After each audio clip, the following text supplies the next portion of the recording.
Magandang araw sa ating mga mag-aaral. Sa araw na ito, tayo ay magkakaroon ng panibagong talakayan sa ating subject na Practical Research 2. Change. Sabi nila, change is the only constant thing in this world. Ibig sabihin, ang pagbabago ang hindi nagbabago sa mundo. Pwede nating sabihin na ito ay maaaring totoo sapagkat kung ano man yung mga bagay na nakikita natin noon ay nagkakaroon na ng pagbabago o development sa ngayon. Kung babalikan nga natin yung ating pag-aaral patungkol sa importance of research, nabanggit natin doon na yung mga dati nating ginagamit, pwedeng kagamitang panluto, kagamitan sa paglalaba, ay nagbabago na o na-develop na, mas naging madali na yung mga kagamitang ito sa kasalukuyan. So makikita natin dito na merong mga positibong pagbabago. Pero maliban dito, masasabi din natin na isa sa mga kailangan nating alamin is kung magbabago ba ang isang bagay, ano ang pwedeng maging epekto nito sa gagamit. Puwedeng dati wala tayong social media, pero dahil nagkaroon na nga tayo ng Facebook, nagkaroon tayo ng Twitter, Instagram, TikTok, yung paraan natin ng social interaction o pakikisalamuha ay nagbago na rin. Ibig sabihin, sa pagbabago ng isang bagay, nagkaroon din ng pagbabago o impact, resulta sa mga gumagamit. At sa umagang ito, pag-uusapan natin ang tinatawag na galaw ng mga variables o pagbabago ng mga variables. Ngunit bago ang lahat, ano nga ba ang variable? A variable is any characteristic, number, or quantity that can be measured or counted. Ibig sabihin, ang variable ay anumang bagay, lugar, tao, at maging pangyayari na maaari nating sukatin o di kaya naman ay bilangin. Halimbawa, kung tatanungin ko kayo, ano ang height mo?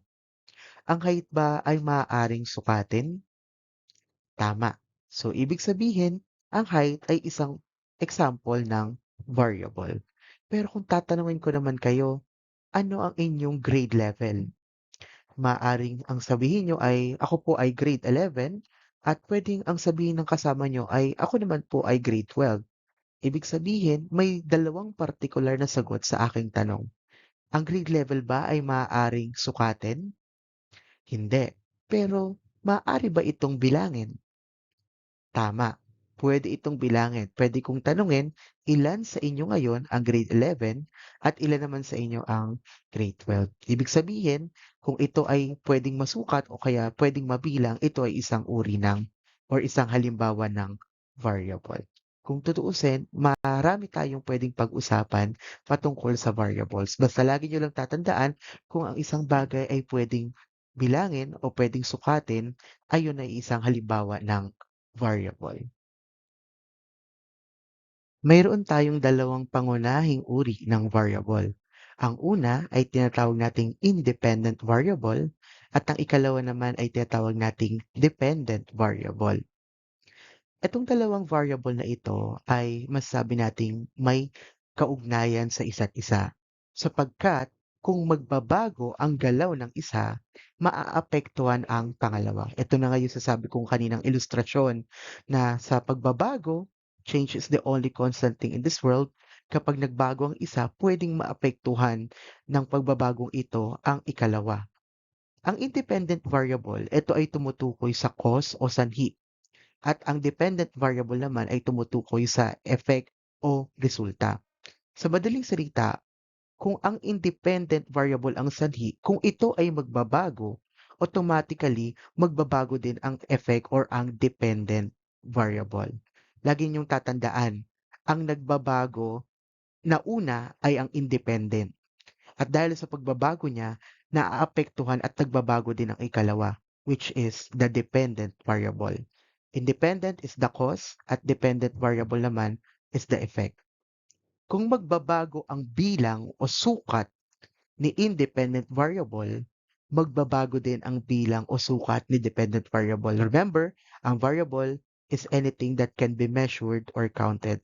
Lahat ng bagay o anumang bagay na maaring sukatin o bilangin. Kung magbago ang sukat ng isa, paano nito maapektuhan ang ikalawa? Kung magbago ang bilang ng una, paano nito maapektuhan ang pangalawa? Isang halimbawa ng independent at dependent variable ay ang picture o litrato sa gawing kaliwa. Kung titingnan nyo itong mabuti, ito ay tumutukoy sa proseso ng pagdidilig.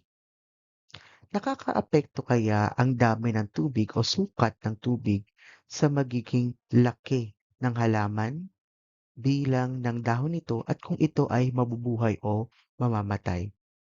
Sa ilustrasyong ito, masasabi natin na ang dami ng tubig ay ang independent variable at ang laki ng halaman, bilang ng dahon at kung ito ay mabubuhay o mamamatay ay ang dependent variable. Ibig sabihin lamang nito na ang dami ng tubig, kung ito ay magbabago, ay maaaring magbago din ang sukat ng halaman, bilang ng dahon nito at kung ito ay mabubuhay o mamamatay. Independent variable, it shows the cause, while the dependent variable, it represents the outcome or the effect. Isa pang halimbawa ng independent at dependent variable ay ang ating simpleng pagtulog. Kung maaga tayong matutulog, maaga rin tayong magigising. Ang oras ng ating pagtulog ay ang independent variable at ang epekto nito ay ang oras din ng ating paggising.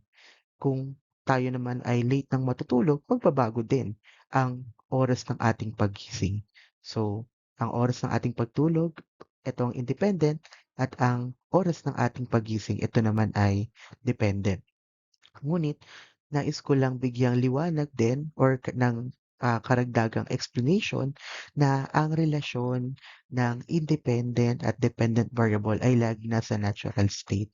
Ibig sabihin, madali nating malalaman yung maging epekto ng isang bagay kung walang kakaiba doon sa sitwasyon, kung ito ay natural lang. Halimbawa, kung tayo ay matutulog ng maaga pero 48 hours naman tayong puyat, huwag tayong mag expect na may epekto ito sa dependent variable. Kasi kahit maaga pa tayong matulog pero dahil nga hindi natural yung kalagayan natin, tayo ay puyat, ibig sabihin hindi tayo pwedeng umasa na maaga rin tayong magigising. So lagi niyong iisipin, dapat nasa natural state upang yung galaw ni independent ay makita ng direkta sa pagbabago sa dependent. Now, kayo naman ang tatanungin ko. Kung titingnan niyo yung picture sa gawing kaliwa, meron itong halaman at merong araw or sabihin nating sunlight, exposure ng halaman sa sunlight. How light affects plant growth? What do you think? Alin kaya dito ang independent variable at alin naman dito ang dependent variable? Tama. Ang independent variable ay ang sunlight or ang liwanag na nakukuha ng halaman. At ang dependent variable naman ay ang paglago ng halaman. Nakakaapekto kaya ang sukat o sabihin nating lakas o tindi ng sikat ng araw sa magiging oras ng paglago ng isang halaman? Siyempre nakakaapekto 'yan kung ang, halaman ay nasa, lugar na hindi direktang nakakatanggap ng liwanag mula sa araw, maaring ma-delay or maging mabagal yung proseso ng paglago nito. Pero kung nasa direkta siya, saktong direkta, hindi naman talagang napakainit, masasabi natin na magiging natural yung timing o yung proseso ng paglago nito. So, ibig sabihin pala dito, ang paglago ng halaman ay nakadepende sa kung direkta o hindi direkta sa tindi ng sinag o ng lakas ng sinag ng araw. So, ang independent variable, it is the light, the sunlight, at ang dependent variable naman is the plant growth. Pwedeng yung timing, yung tagal para lumago ang isang halaman. Another question. Sa point na 'to meron tayong dalawang variables pa rin, isa ang socio-economic status at ang health status. Ang socio-economic status, ito yung antas ng isang tao sa lipunan, puwedeng siya ay mayaman o di kaya naman sabihin nating may kaya. Ang health status naman ay tumutukoy sa kondisyon ng ating kalusugan or ng ating pangangatawan. Alin kaya dito ang independent variable at alin naman ang dependent variable? Tama.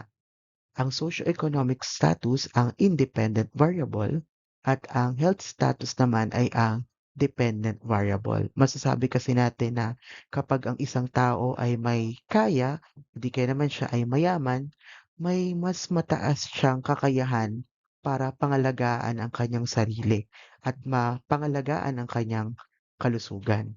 So ito ang natural state na kapag nagbago ang antas ng isang tao sa lipunan, nagbabago din yung kanyang kakayahan para mapangalagaan ang kanyang pangkalusugan. So, socioeconomic status affects the health status. Socioeconomic status is the independent and then health status is the dependent.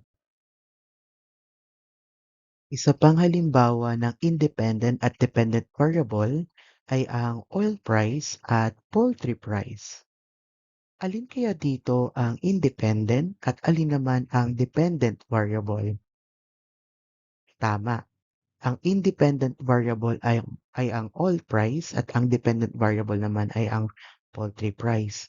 Kapag nagbago ang presyo ng gasolina, nagbabago din ang presyo ng manok. But actually, hindi nga lang presyo ng manok, pero halos maraming mga bilihin sa palengke ang nagbabago. So, nakadepende ang presyo o ang karagdagang presyo ng manok sa magiging pagbabago din ng presyo ng gasolina. Hindi siya baliktad na kapag nagmahal ang manok, magbabago ang presyo ng gasolina. Bagkus, kapag nagbago ang presyo ng gasolina, ang manok ay isa sa mga produktong magbabago din ang presyo. So, oil price affects the poultry price. Balikan natin ang isa sa ating mga naging halimbawa kanina. Ang sabi natin kanina, ang socioeconomic status ay may direktang epekto sa health status. Ibig sabihin, kung magbabago ang antas ng isang tao sa lipunan, magbabago din yung kanyang kakayahan na pangalagaan ang kanyang kalusugan. So, ang socioeconomic status ay ang independent variable at ang health status naman ay dependent variable. Pero ano kaya ang dahilan? Bakit kapag ang isang tao ay mayaman, madali nating masigurado o masabi na siya ay healthy? Ano kaya ang dahilan? Very good. Kasi kung ikaw ay mayaman, mas malaki o mataas ang access mo to hospitalization. Ibig sabihin, mas may kakayahan kang bumili ng gamot, mas may kakayahan kang magpa-check up regularly kasi nga ikaw ay merong kakayahang pinansyal. At dahil doon, dahil mataas ang access mo sa hospitalization, tataas din yung tsansa na masabi nating ikaw ay healthy o may malusog na pangangatawan. At ang access to hospitalization ngayon, ang tatawagin nating ikatlong uri ng variable, which is the intervening variable. Okay? So, sa madaling salita, ang intervening variable at ang dependent variable ay parehas ng mga epekto ng independent variable. Ang kinaibahan nga lang nito, ang pinakapangunahing dahilan ng intervening variable ay upang ipakita na may relasyon ang independent at dependent. So kanina nakita naman natin kaagad na may relasyon nga ang socioeconomic status at ang health status. Pero ang intervening variable para ito nagsisilbing tulay para mas maintindihan natin na may domino effect pala ang pagbabago ng antas ng lipunan ng isang tao. So, lagi niyong tatandaan, ang intervening variable effect ito, pero sabihin natin, ito yung paunang epekto. At dahil magbabago ito, magbabago din yung dependent variable, which is the final effect. Muli, kung ating babalikan yung sumunod nating halimbawa, nasabi natin kanina na kapag nagbago ang presyo ng langis, ay magbabago rin ang presyo ng manok. So kapag nagbago o sabi nating tumaas ang presyo ng langis, tataas din ang presyo ng manok. At ang oil price ang independent variable at ang poultry price naman ang dependent variable sa relasyon na ito. Ngunit kung tatanungin ko kayo, anong dahilan? Bakit kapag nagbago ang presyo ng langis, nagbabago din ang presyo ng manok?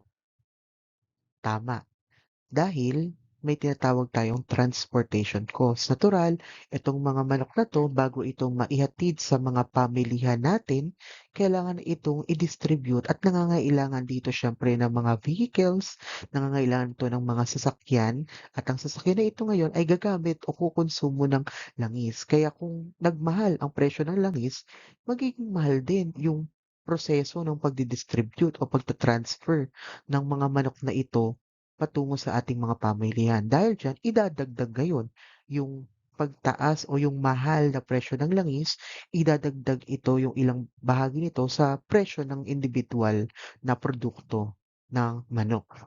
So, nakita natin dito na ang transportation cost ay ang intervening variable. Again, uulitin natin, ang intervening variable at dependent variable ay parehong mga epekto ng independent variable. Pero, ang intervening, ito yung paunang epekto. At dahil nagbago ito, ang magiging dependent variable natin ay magbabago din. So, ang dependent variable natin ngayon, dito natin makikita yung final na effect. Okay? Ayan, sa umagang ito ating pinag-aralan at tinalakay ang tatlong pangunahing uri ng variable. Ang una na dyan ay ang independent variable.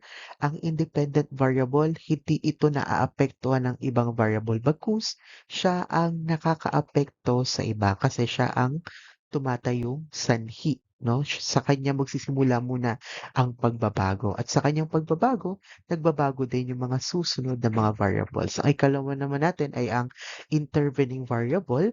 So kapag sinabi natin intervening, gitna siya. Kapag nagbago si independent, magbabago din si intervening. Pero hindi natin masabing ito yung pinaka dulong pagbabago, paunang pagbabago lang ito. Okay? At yung ikatlo naman natin ay ang dependent variable. Kung ang intervening, ito yung paunang epekto o paunang pagbabago na nangyari dahil sa independent.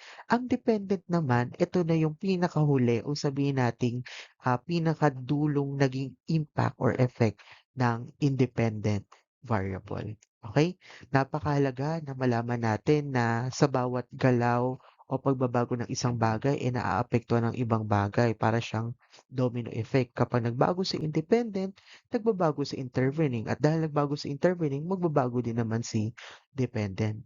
Domino effect siya. So, mahalagang malaman natin na ano ba yung magiging resulta sa bawat pagbabagong nakikita natin upang malaman din natin kung paano natin mapaghahandaan, no, makakapag-adjust sa mga pagbabago ngayon. Halimbawa na lang siguro, no, kung tayo mahilig kumain ng hamon, alam naman natin na 'pag patak ng Disyembre, mabenta ang hamon. So, ibig sabihin, tataas ang presyo niyan. So, kung gusto nating mabili 'no, yung produktong iyon sa murang halaga pa, gawin na natin o bumili na tayo ng produkto na yun bago pa natin makita yung expected effect nito because of the occasion. So, that's the reason why magandang makita natin kaagad ano yung maging epekto para mapaghandaan natin at makapag-decide tayo sa mga ilang aspect or bagay na na-encounter natin. So, ayun lamang at meron tayong panibagong gawain patungkol sa araling ito. Para sa inyong written work number 2, identify the variables from the given statement of the problem. Merong ipapakita na 5 statement of the problem at aalamin nyo lang kung alin ang independent at dependent variable sa bawat isang statement of the problem. So, narito ang 5 statements of the problem.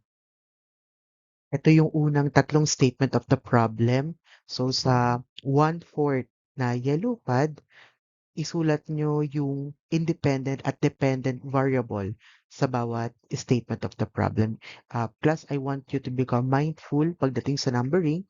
Kung titingnan nyo, bawat number no, ay meron na tayong label kung ito ba ay independent o dependent variable. Example natin dyan, sa number 1, ilalagay nyo kung ano yung independent variable sa research problem 1. Well, sa number 2 naman, ilalagay nyo doon kung alin ang dependent variable sa research problem number 1 din. So, yung 3 and 4 naman, para naman yun sa research problem number 2 and then number 5 and 6 para sa research problem number 3. Narito naman ang research problems number 4 and number 5. Ganun lang din ang gagawin katulad sa naunang tatlong problem, alaalamin natin yung independent variable at dependent variable sa bawat research problem. Again, class, huwag kayong magkakamali sa numbering. Hindi pwedeng yung sagot nyo sa number 8 ay ilalagay nyo sa number 7. Hindi naman pwedeng yung nasa 7 ay ilalagay nyo sa 8. So kahit itong dalawang number to ay para sa isang research problem, kailangan independent variable nasa 7, dependent variable nasa 8. Ganon din po sa pangkalahatang research problems. At para sa karagdagang pagpapaliwanag, muli, isusulat po ito sa 1/4 sheet of yellow pad paper at ipapasa po ito sa inyong susunod na linggong face-to-face classes. Okay, class, kailangan submission natin ay face-to-face. Okay? Maraming salamat sa inyong pakikinig. Kung meron kayong katanungan at nangangailangan kayo ng dagdag na paliwanag, maaari lamang kayong mag-message sa ating GC or magbigay sa akin ng personal na mensahe. Maraming salamat at God bless you all.